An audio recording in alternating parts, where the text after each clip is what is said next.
This was my sister's 20-liter or 5-gallon tank. As you could see, it wasn't the best living environment for these fish, and I thought that I could definitely rescape it and make it better. So I decided to take out the inhabitants and turn this into a children's 5-gallon Betta tank. The first step was taking out the inhabitants, so I put some water into a bag and scooped all the fish out. Here we have 2 bags, one with the dwarf gourami and one with the 5 neon tetras. There was also a baby guppy in there for some reason. Since I wasn't going to be putting the gourami back into the 5-gallon tank, I decided to put him into this 4-foot tank here. I do hope to make videos on this 4-foot tank in the future. Now that the inhabitants are gone from the 5-gallon tank, we can start to break it down. The first step is to drain all the water out.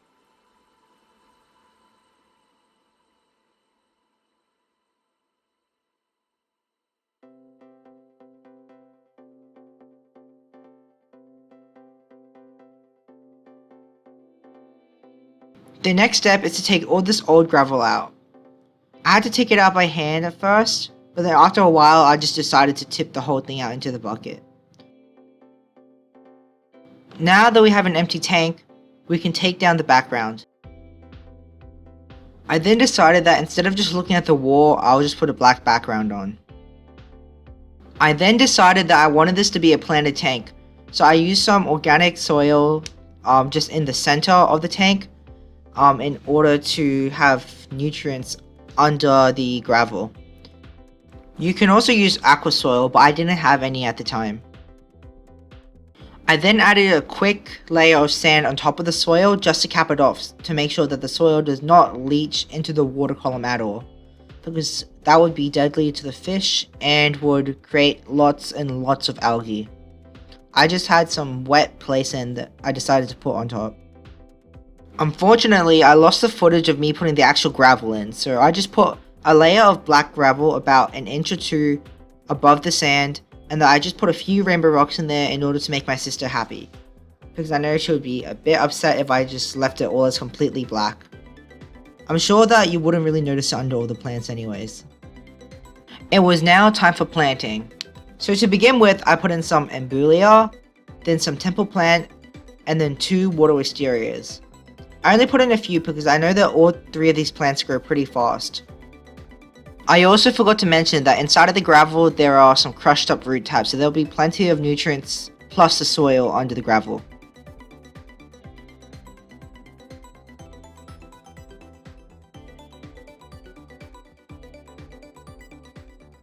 And then as a finishing touch, I decided to add a small piece of driftwood with some Java fern attached to it.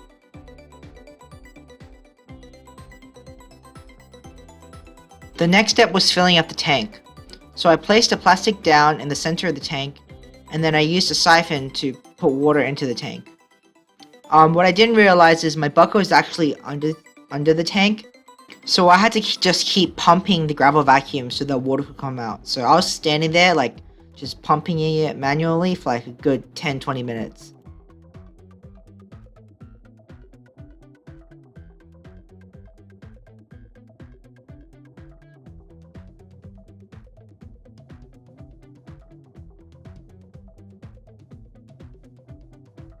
Once there was enough water where the gravel wouldn't be disturbed as easily, I just grabbed a little Kmart kids bucket and started filling up the tank that way. It was a lot faster than the siphon method I was using before.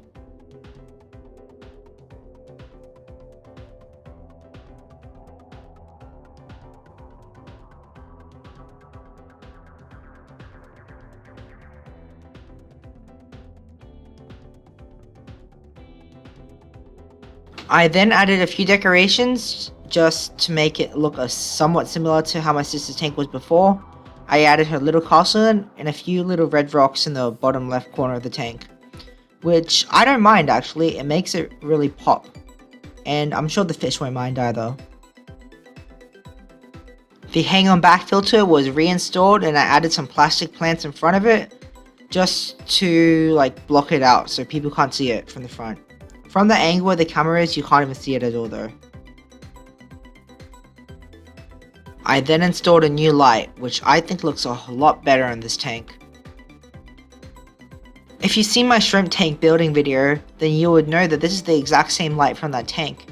And that is because I decided to take that tank down and put all the shrimps into a bigger plastic tub so that they have a bigger water volume. But I'll be making a new video on that soon. Anyways, I think this light looks really good on this tank. After a week or two of cycling, because the filter was already cycled, I put my neon tetras back in. You can see them hiding in the plants at the bottom. And then I decided to add a female fighting fish in here, or a female betta. She's a koi betta which I had recently gotten, and she was just in this mesh breeding box I had. But I decided to put her in this tank, and I just turned off the light so that she's not too stressed. After 20 minutes of acclimating, I decided to put her into the tank. I just realized, but you can actually barely see anything in the tank in this video recording.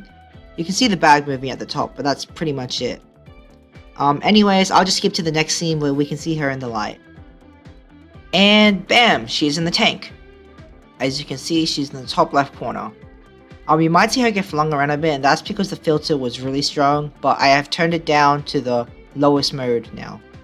You can also see that the neon tetras are coming out a lot more now that she's in the tank, so that's pretty cool. Oops, she's getting flung around back there.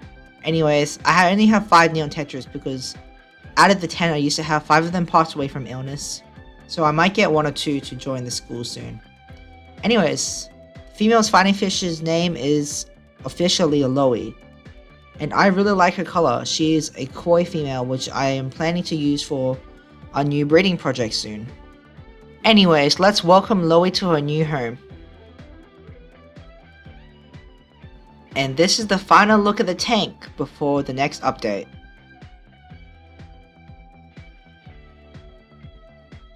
So surprisingly, I decided to put the tank update at the end of this video. So this is my 2-foot tank in my bedroom, which has my male fighting fish Azrak.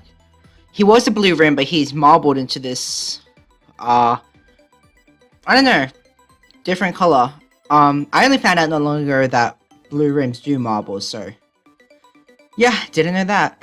Anyways, as you can see, the Amazon sword in the middle has grown a lot more than when I rescaped this tank. Same with the Queen marble sword on the right side of the tank. The Java phone hasn't grown much, but they are slow growers, so you can take that into consideration.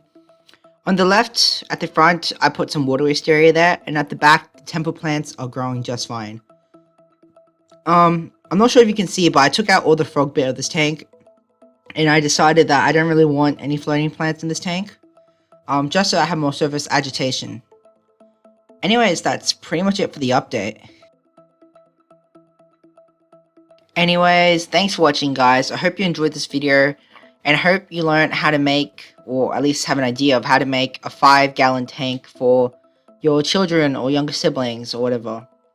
My younger sister actually really liked this tank, and even I like it myself. I probably, if I made it for myself, I wouldn't have used rainbow at all, but considering that my sister wanted to make it all rainbow, I reckon this is a pretty good change.